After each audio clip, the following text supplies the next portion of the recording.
Está no ar o PetraCast, o podcast do diálogo jurídico inteligente.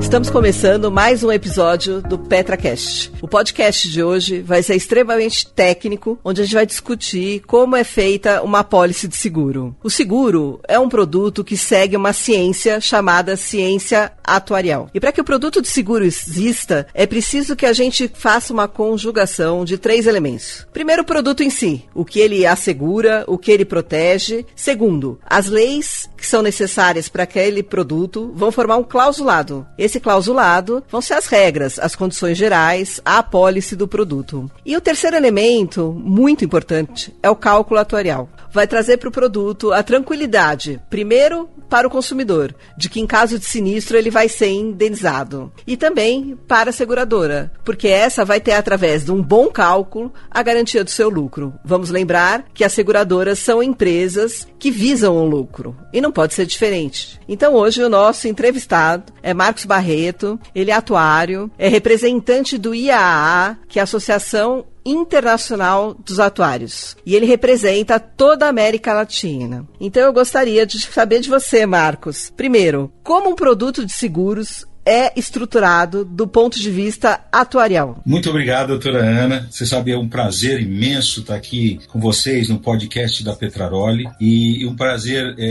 inenarrável estar participando com você dessa busca pela verdade, dessa busca pela ciência do seguro, pela ciência atuarial e tudo que envolve esse assunto. Para falar um pouquinho da parte técnica do seguro, para a gente entender como funciona esse produto, primeiro a gente tem que entender que é um produto, né? É um produto onde uma parte transfere o risco para outra, onde tem a possibilidade da troca desse risco por um pagamento de um prêmio anual e negociado. Então, partindo desse pressuposto, a primeira coisa que a gente tem que ter nesse produto, que é muito, muito importante, ele tem que ser possível, ele tem que ser um risco futuro, né? Ele tem que ser um risco possível, ele tem que ser futuro, ele não pode ter ocorrido já, ele tem que ter a probabilidade de ocorrer no futuro, ele tem que ser incerto, e aí eu já falei a probabilidade, né? Ele não pode ser um risco certo, ele tem que ter a alha dentro desse conceito, desse produto. Ele tem que ser independente, totalmente independente da vontade das partes. Então, nenhuma das partes pode querer e concorrer, quer dizer, querer que o risco aconteça. Normalmente, o que acontece em um risco é que traz um prejuízo. Então, as partes não têm que querer prejuízo, elas têm que colaborar para que o risco não ocorra. Ele tem que ser causador, certamente, de prejuízo de natureza econômica. O seguro, ele consegue indenizar a parte econômica da perda, mas a parte que a gente tem de perda, essa parte não tem como o seguro cobrir, mas ele cobre a perda financeira e dá a possibilidade do recomeço. Eu acho que esse é o maior conceito que a gente tem que trazer dentro do seguro. E, por fim, não menos importante, ele tem que ser quantitativamente mensurável. Nós, atuários, temos que conseguir calcular esse risco. Nós temos que conseguir entender qual é a curva de ocorrência desse risco. O risco, para a seguradora, dentro desse produto, ele tem que ser primeiro olhado na natureza de quem está de cada lado, né? De um lado eu tenho um segurador e do outro lado eu tenho um segurado. Então, o segurador, ele gerencia a multa dos riscos segurados com a finalidade de indenizar os eventos danosos específicos e cobertos no contrato de seguro. Muito importante isso, cobertos no contrato de seguro, da apólice. Então, ele se compromete a reparar as perdas pelos riscos a eles confiados. E temos do outro lado o segurado, que compromete-se a pagar um valor determinístico, ele paga um valor já determinado daquele risco, previamente acordado, que se chama prêmio, e transfere até o limite negociado a importância segurada, pagamento até o limite negociado dentro dessa troca de risco, de transferência de risco. Isso é o negócio, isso é a intenção, isso se transforma numa proposta e no final numa apólice, que essa apólice ela tem que trazer toda a natureza de cobertura desse risco, porque sem essa natureza, sem a especificação correta e precisa, é muito difícil a gente fazer aquele modelo que eu falei de calcular. Como é que a gente vai fazer o cálculo desse risco? Como é que funciona esse cálculo? Apesar de ser técnico, a gente achar que é complicado, ele é simples, o conceito é simples. É um conceito que a gente tem de frequência e de severidade. Então, todos os riscos, se a gente olhar os riscos de pessoas, os riscos de bens, de danos, né? Os riscos de responsabilidade, os riscos de obrigações, os riscos de garantias, os riscos de direitos, né? Todos esses riscos têm uma frequência de ocorrência e uma severidade. Tirando um pouquinho a parte de pessoas, que depois eu entro no cálculo atuarial específico, nos riscos de danos, a gente tem essa frequência que a gente tem que entender quando ela ocorre e quando ela ocorre, quanto custa para esse segurador. É assim que é feito o prêmio puro da seguradora. E aí o segurador determina um período. Normalmente esse período é de 1 ano. Existe uma característica muito interessante que a grande maioria, quase a totalidade das apólices, são feitas com a vigência de 1 ano, o período do seguro de 1 ano. E isso ocorre para não haver a antisseleção, para que as pessoas não tenham a vontade de fazer o seguro só naquele período que tem mais chuvas ou que tem mais neve. Então, quando a gente faz uma apólice anual, a gente já tem as 4 estações do ano e aí eu tenho a transferência do risco sem essa antisseleção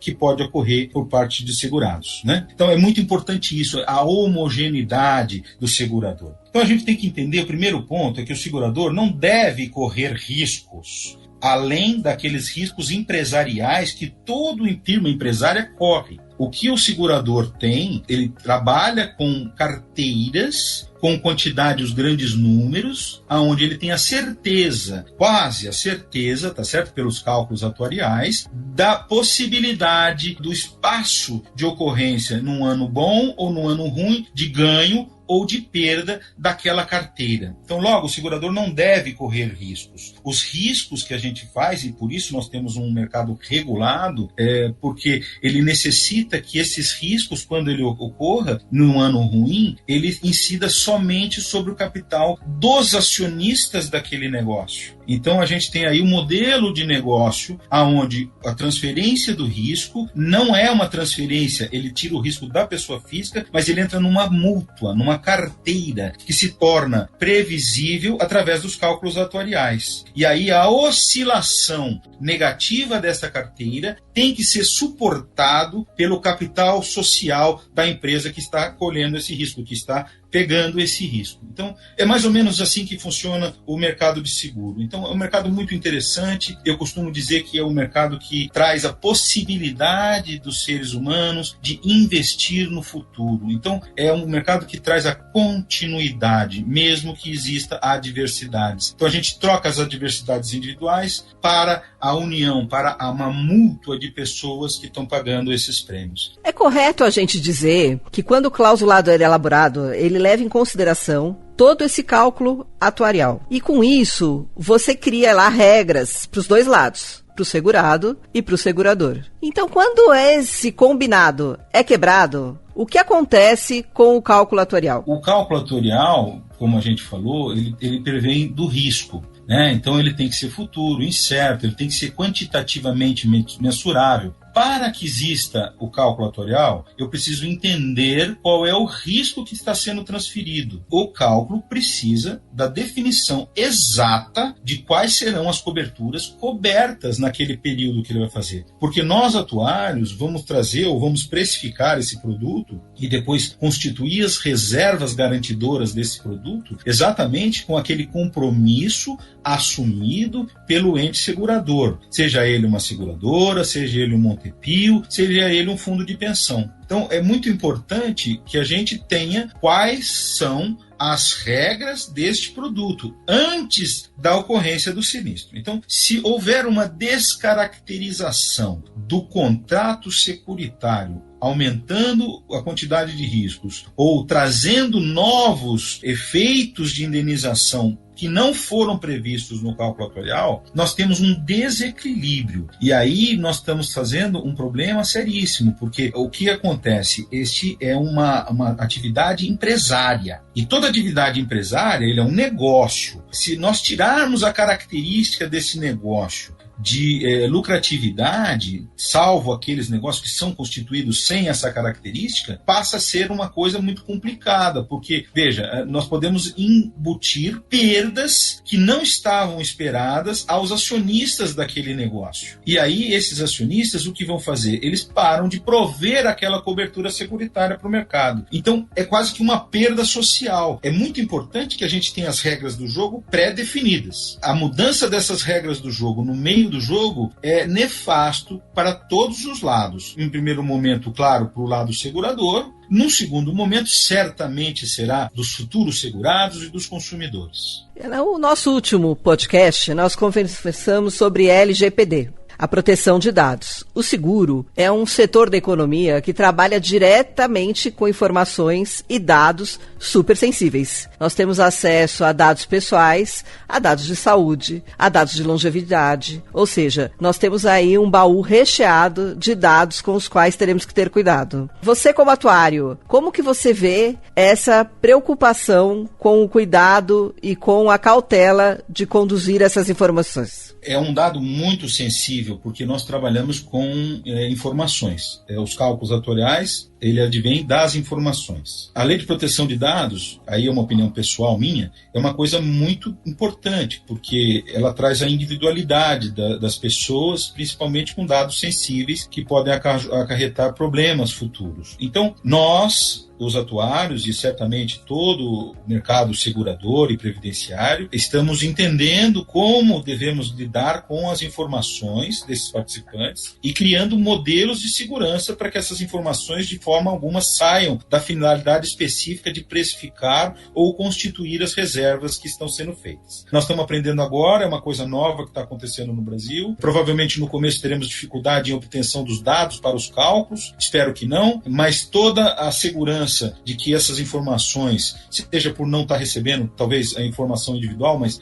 o lançamento que a gente não consiga identificar com a pessoa, nós não sabemos ainda como é que vai ser esse trabalho, mas certamente iremos seguir a normativa de segurança, de proteção de dados. Barreto, deixa eu te fazer uma pergunta. Com relação aos processos judiciais, muitas vezes nós vemos que os juízes não nomeiam atuários para fazer esses laudos nos processos de seguro. Eu sei que tem questões que bastam um contador. Quando é uma atualização de sentença, um cálculo judicial, mas quando a gente tem uma questão que precisa de uma análise científica, quando ela é técnica, quando a gente precisa entender o cerne, o núcleo do produto, por que é importante que este perito seja um atuário? Todas as vezes que nós estivermos tratando com reservas matemáticas dentro de um plano de seguros ou previdência, dentro de uma seguradora, um Montepio ou um fundo de pensão, deve ter sempre um perito atuário. Porque os compromissos futuros assumidos por esse valor presente que tem que ser calculado pelo atuário,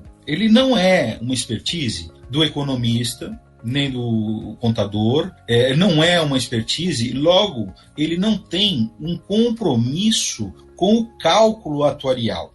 O cálculo atuarial é muito específico, esse profissional é muito específico. O cálculo atuarial deve ser feito para que seja mantido o equilíbrio entre as partes. O que pode ocorrer nesse momento? Nós podemos haver um desequilíbrio com um cálculo feito de forma imprecisa sobre a boa técnica atuarial. O compromisso futuro de uma indenização securitária não é a somatória dos prêmios pagos por uma pessoa, é um grupo. É uma mútua. É aquele que a gente começou no começo da nossa conversa a falar. É ser quantitativamente mensurável e utilizar os grandes números. Então, quando eu modifico a forma de calcular essa reserva que não estava previsto na nota técnica, por força de determinação judicial ou por uma sentença, então o que acontece? Eu posso, nesse momento, estar quebrando a mutualidade e comprometendo o produto e comprometendo a solvência, inclusive, do sistema todo de seguros. Então, é muito delicado. É muito importante que, nesse momento, nesses cálculos, quando esteja tratando sobre reserva matemática, a gente realmente tenha um atuário como perito para poder estar proferindo a perícia e o laudo pericial. E quando mesmo, apesar de tudo isso, de explicar no processo essas particularidades, chamar um atuário para fazer um laudo, vem uma decisão totalmente destoante do que diz o clausulado e do que diz o cálculo atuarial. Há prejuízo mesmo para o setor de seguros? Sim, há prejuízo mesmo para o setor de seguros. Infelizmente, eu sou assistente técnico em alguns casos e tenho visto algumas decisões onde existem decisões de correção de benefício definido se olhando o que se foi pago no passado, sem imaginar que este pagamento estava suficiente para aquele benefício que estava definido. Então, se a gente modificar o benefício por uma questão de sentença, teríamos também que fazer jus e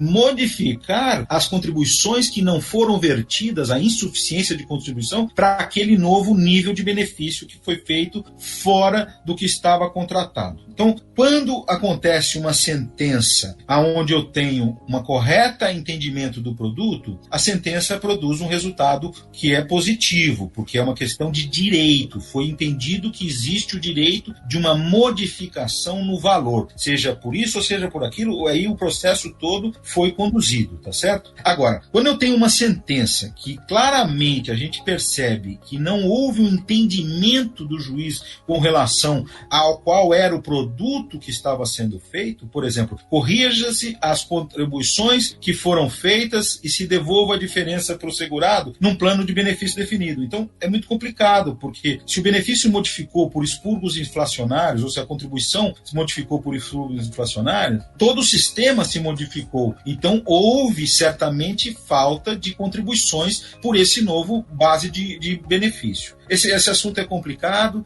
mas é muito importante que todo o sistema entenda qual é o produto que está sob júdice. E isso só pode ser trazido por um atuário que conhece esse risco, conhece esse produto, e aí pode trazer à luz ao processo para que não haja esse problema de ruptura dentro do sistema. Bom, a gente sabe que tem uma série de produtos que obedecem regras ao longo dos anos. Produtos que vão durar uma vida toda. Como, por exemplo, um produto de previdência. O maior risco hoje para esse tipo de produto, no meu ponto de vista, é a longevidade. Como que os atuários minimizam esse risco ou atualizam essa questão? Como que isso funciona no dia a dia do produto? Nós estamos vivendo um momento muito sensível no Brasil, porque, de fato, estamos ficando mais velhos enquanto população antes de ficarmos ricos. Mas o que acontece dentro desse sistema, na área de seguros, na área previdenciária, é que é de fato sentido, pelos cálculos atuariais, a maior longevidade do ser humano. E existe uma tendência de vivermos mais e cada vez mais.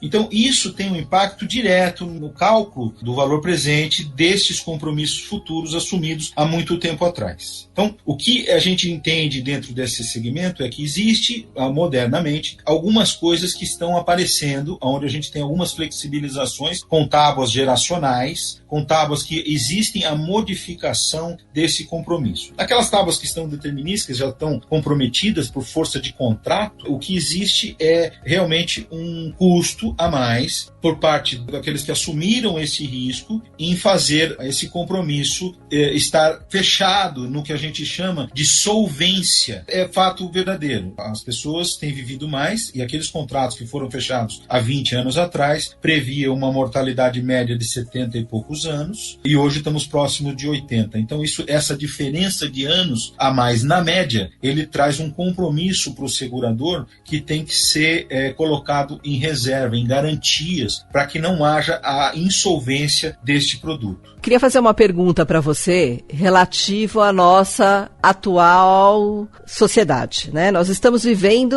numa época de pandemia. Como que isso atinge os produtos de seguro? Há uma diferença com relação à precificação, com cobertura de sinistros? Como que o setor de seguros, do ponto de vista atuarial, tem tratado essa questão pandêmica? Nós, atuários, temos um compromisso de precificar esse tipo de coisa e criar modelos de precificação desta pandemia e de outras que virão, porque parece que essa não é a primeira e não será a última. Então, o que a gente tem feito e a gente tem notado é que, num primeiro momento, nós tivemos uma pequena redução na exposição dos riscos, tendo em vista que os segurados passaram a ficar mais isolados. Mas eu não acredito, e aí é uma opinião pessoal minha, que isso seja uma tendência. Ele vai ser uma leitura, talvez um ruído dentro dessa série histórica de compromissos de pagamento de sinistros. Vamos sentir, sim, mas neste momento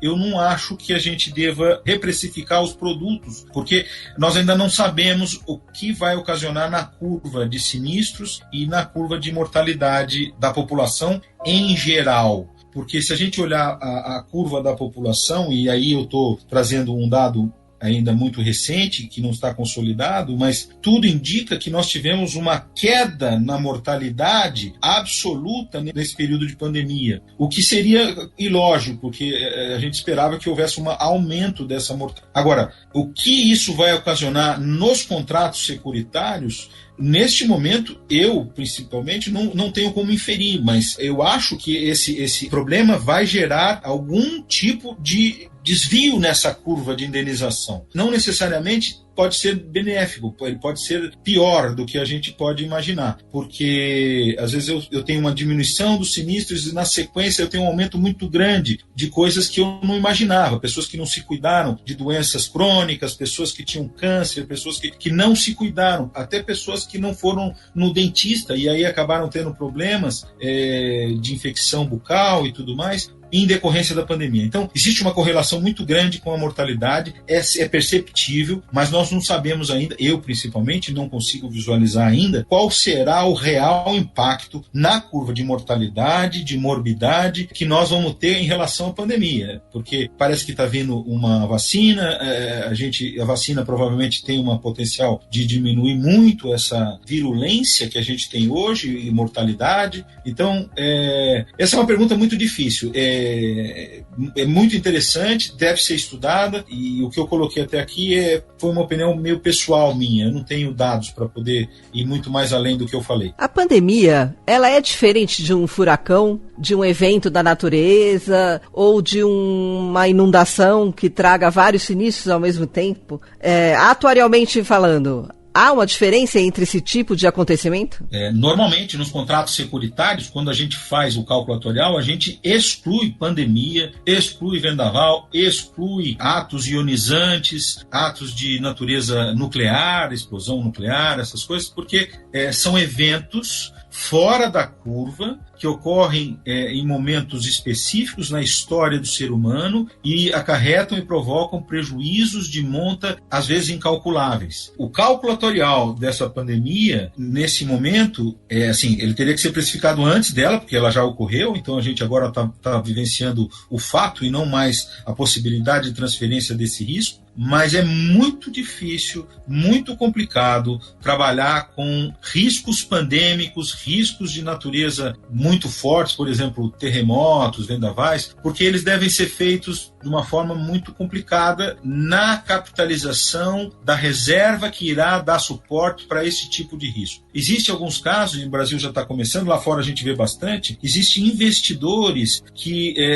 fazem investimentos em títulos que dão cobertura ou dão capital para esse tipo de cobertura em produtos fora do Brasil, aonde esses investidores têm apetite para esses riscos pandêmicos, ou riscos que a gente chama riscos de grande monta, né, de ocorrência assim, algumas vezes na história do ser humano. Mas é muito difícil modelar esse tipo de riscos para criar produtos para esse tipo de risco. Agradeço muito os seus esclarecimentos e queria convidar a todos para ouvir os nossos episódios de podcast nas redes sociais, no nosso site e nas plataformas de podcast. Muito obrigado, Barreto. Doutora Ana, é um prazer estar aqui com vocês, é um prazer participar do podcast da Petraroli Advogados. Obrigado. Até a próxima.